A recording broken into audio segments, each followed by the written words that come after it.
Hello guys, আসসালামু আলাইকুম। So আমি এক গর্বিত বাঙালি। শুধু আমি না, আপনারা একজন গর্বিত বাঙালি। কারণ এই বাংলাদেশে এই সুবর্ণ সুযোগটা সবসময় থাকে যে শহীদে মরার একটা চান্স থাকে সবসময়। মানে শহীদ মরণটার চান্স সবচেয়ে বাংলাদেশে বেশি থাকে আর কি। এখানে মরলেই ডাইরেক্ট জান্নাতে যেতে পারবেন, বুঝছেন? এরকম একটা চান্স থাকে। তো আমরা গর্বিত বাঙালি না। অন্য কোথাও যদি কোনো ঝামেলা হয়, রাষ্ট্রীয় ঝামেলা হয়, জেলে থাকে, এই ১ মাস ২ মাস ৩ মাস এরকম জেলে থাকে, তারপরে ছাড়া পায়ে যেতে পারে। কিন্তু আমাদের বাংলাদেশে যদি এরকম কিছু একটা হয়, শেষ, ডাইরেক্ট শহীদ। আর শহীদ হলেই ডাইরেক্ট জান্নাত। এই সুযোগ সুবিধা কি আর অন্য কোথাও পাবেন বা পাইছেন? কোথাও না। তাহলে কি আমরা গর্বিত বাঙালি না? আমরা আমরা গর্বিত বাঙালি। কারণ এখন বর্তমানে যে আন্দোলনটা চলতেছে এখানে, এই আন্দোলনটা এখন জেলা পর্যায়ে যাইতে যাইতে, প্রথম শ্রেণী বিভাগ পর্যায়ে, জেলা পর্যায়ে এইসব যাইতে এখন উপজেলা পর্যায়ে এসে পড়ছে। আমাদের এখানে যে মোহনগঞ্জের এদিকেও এরকম সিচুয়েশন ক্রিয়েট হইতে আছে, এখনো চলতেছে এরকম। সো এটা কিসের জন্য? কারণ আমি একজন নেতা, আমার কথা যদি ১০ জনে ভালো করে শুনে, আমার একটা ১০ জন যদি আমার কথা মানে, তাহলে আমার উচিত হইলো এই কথাটা আমি গুছায় বলা, যাতে আমার ২ জনে মন রাখতে গিয়ে আমার বাকি ৮ জন যেন মানে মন ক্ষুণ্ণ না হয়, মানে আমার প্রতি যাতে ক্ষুভান্বিত না হয়। হ্যাঁ, এমন না? তো এরকম কথা তো বলার উচিতই না।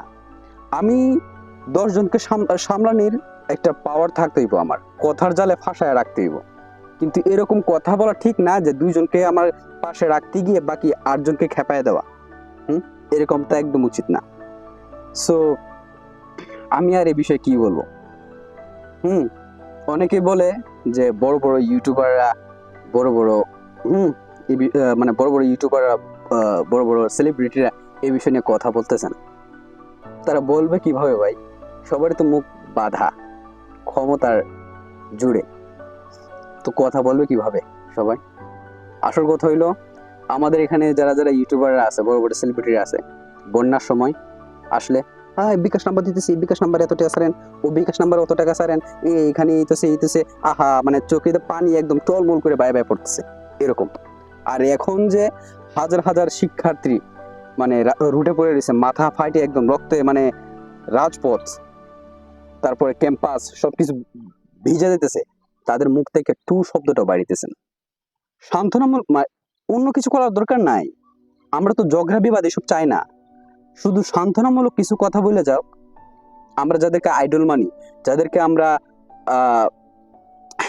যাদের কথা আমরা ৫টা কথা বলে ৪টের কথায় আমরা তাদের কথা গুরুত্ব দিই, তারা একটু ভালো করে বুঝিয়ে বলুক, কিন্তু তারা তো মুখেই খুলতেছে না।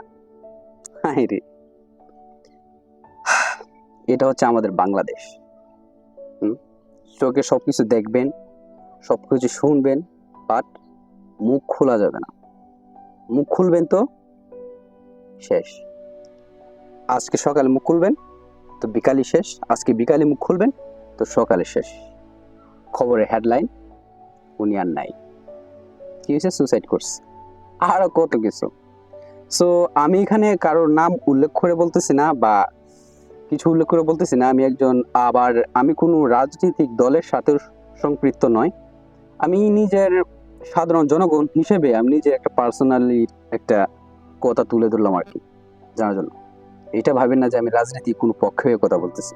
আমি একজন সাধারণ নাগরিক, এই বিষয়ে কথা বলার অধিকার আমার আছে। সো আমি বলতেছি, সো সবার উচিত যে নিজের নিজের জায়গাতে কিছু তো একটা বলা।